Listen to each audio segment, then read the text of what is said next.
মন্ট্রিয়ালের বন্দুকযুদ্ধের ঘটনাটি পুরো কানাডাকে নাড়িয়ে দিয়েছে।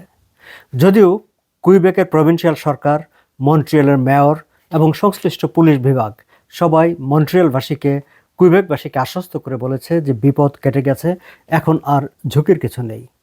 কিন্তু পুরো কানাডার বিভিন্ন প্রভিন্সের পুলিশ বিভাগ তাদের সদস্যদের জন্য তারা সতর্কবার্তা জারি করেছে, বলেছে পুলিশ যেন যে কোনো ধরনের পরিস্থিতিতে সতর্ক থাকে, কারণ পুলিশের বিরুদ্ধে উস্কানিমূলক তৎপরতা হতে পারে, পুলিশ আক্রান্ত হতে পারে। দর্শক, যেখানে পুলিশ আক্রান্ত হতে পারে বলে পুলিশ বাহিনী নিজেদেরকে সতর্ক করে দিচ্ছে, সেখানে পলিটিশিয়ানরা নাগরিকদেরকে বলছে ভয়ের কিছু নেই, বিপদ কেটে গেছে, আর কোনো ঝুঁকি নেই। এমনই একটি পরিস্থিতি তৈরি হয়েছে মন্ট্রিয়ালের বন্দুকযুদ্ধের ঘটনাটির পর।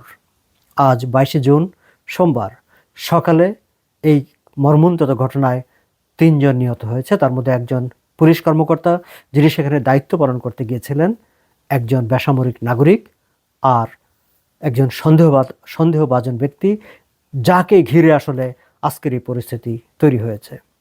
দর্শক, জানিয়ে রাখি, আমি ভিডিওটি যখন রেকর্ড করছি 22শে জুন সোমবার রাতের বেলা। আপনারা হয়তো যে অনেকেই এই আলোচনাটি শুনতে 23শে জুন মঙ্গলবার হয়ে যাবে, কিংবা তারও পরেও হয়তো অনেকেই শুনবেন। আমরা যদি একটু ঘটনার দিকে তাকাই, কি ঘটেছিল মন্ট্রিয়ালে আসলে।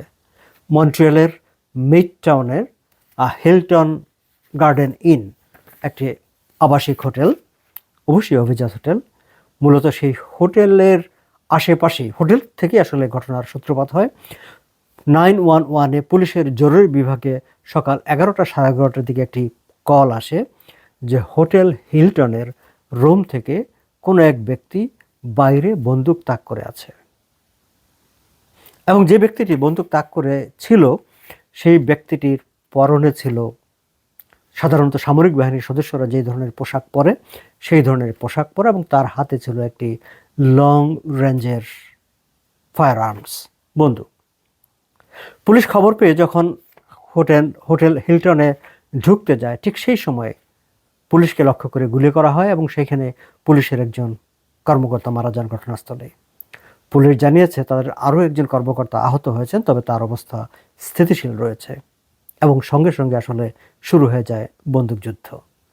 হোটেলের ভেতর থেকে সেই সন্দেহভাজন বন্দুকধারী, আর বাইরে পুলিশ। বিভিন্ন সোশ্যাল মিডিয়ায় এই বন্দুকযুদ্ধের সচিত্র ভিডিও প্রচারিত হয়েছে। অনেকে কানাডার বিভিন্ন টেলিভিশন পত্রপত্রিকাগুলোকে, যারা প্রত্যক্ষদর্শী, যারা আশেপাশে থাকেন, ব্যবসায় প্রতিষ্ঠান, যারা রাজপথ দিয়ে যাচ্ছিলেন, অনেকে তাদের অভিজ্ঞতা শেয়ার করেছেন। তাদের কাছে যেন এক মূর্তমান এক আতঙ্কের ব্যাপার। মুহুর্মুহ গুলি শব্দে তারা ভীত সন্ত্রস্ত হয়ে পড়েছিলেন। শেষ পর্যন্ত পুলিশ সঙ্গে সঙ্গে পুরো এলাকায়, পুরো শহরে আসলে অ্যালার্ট জারি করে দেয় যেন সবাই একটা নিরাপদ জায়গায় আশ্রয় নেয়। তারপরে বিকালের দিকে অবশ্য সেই জরুরি অবস্থা তুলে নেওয়া হয়, মানে অ্যালার্ট তুলে নেওয়া হয়। পুলিশ বিভিন্ন জায়গায় তল্লাশি চালিয়েছে। পুলিশের ধারণা ছিল যে হয়তোবা অস্ত্রধারী আরও ব্যক্তি থাকতে পারে, কিন্তু পরে তারা নিশ্চিত হয় যে না, অস্ত্রধারী একজনই ছিল, এবং সে আসলে বন্দুকযুদ্ধে সেখানে মারা গেছে। পুলিশ এখন পর্যন্ত কী কারণে এই ঘটনা ঘটেছে তার মোটিভ প্রকাশ করেনি।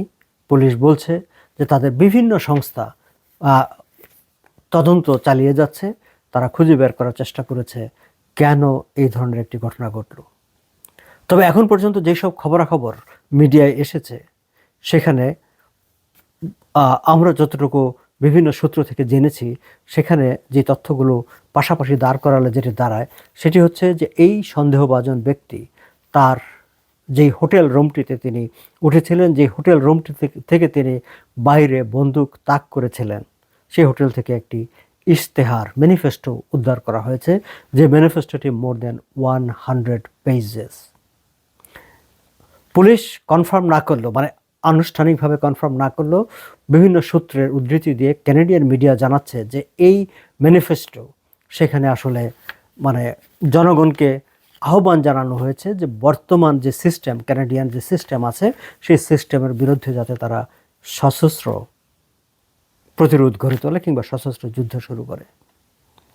আবার কোনো কোনো মিডিয়া এও বলেছে যে এটি আসলে যেই ম্যানিফেস্টোটি পাওয়া গেছে সেই ম্যানিফেস্টোটির কে ভিত্তি করে তারা ধারণা করছেন যে এটি মানে এক ধরনের ইনসেল মুভমেন্ট।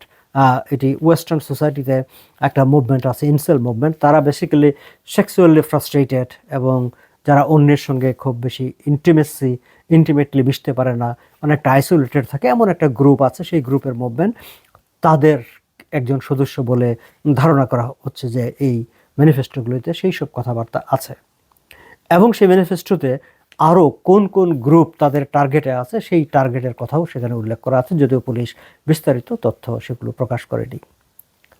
তবে বিভিন্ন প্রভিন্সে যে পুলিশ তাদের বাহিনীকে যে সতর্ক থাকতে বলেছে, সেফ সাইডে থাকতে বলেছে, সেখানে আবার বলা হয়েছে যে পুলিশের উপরও আক্রমণ হতে পারে, কারণ পুলিশের বিরুদ্ধে উস্কানিমূলক বা পুলিশের বিরুদ্ধে ঘৃণা উদ্রেককারী নানা বক্তব্য এই ম্যানিফেস্টোতে আছে।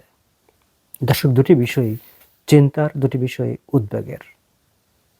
কারণ কানাডার মতো একটি দেশে যদি এই ধরনের মুভমেন্ট সমাজের বিভিন্ন স্থানে থাকে, চলতে থাকে এবং হঠাৎ হঠাৎ এইভাবে বের হয়ে আসে এবং তার একটা সহিংসতা, ভায়োলেন্ট একটা রূপ আমরা দেখি, সেটি আমাদের জন্য উদ্বেগের।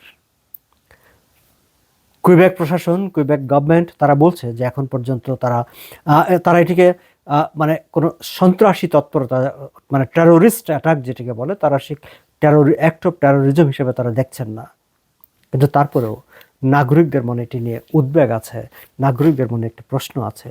কারণ যেহেতু একটি গ্রুপের কথা এসেছে যে সন্দেহভাজন ব্যক্তিটি কোনো একটি গ্রুপের সঙ্গে সম্পর্কিত, ফলে সেই গ্রুপ তো কানাডায় রয়েই গেছে, তাই না? আমরা আশা করব যে সামনের দিনগুলোতে পুলিশ এই ব্যাপারগুলোতে আরও স্পষ্টভাবে তাদের বক্তব্য নাগরিকদের সামনে তুলে ধরবে এবং নাগরিকদের সতর্ক করার, নাগরিকদের নিরাপত্তা নিশ্চিত করার প্রয়োজনীয় ব্যবস্থা নেবে। এবং এই ক্ষেত্রে ফেডারেল গভর্নমেন্টেরও এগিয়ে আসার ব্যাপার আছে। যৌথভাবেই আসলে নাগরিকদের নিরাপত্তা নিশ্চিত করা দরকার।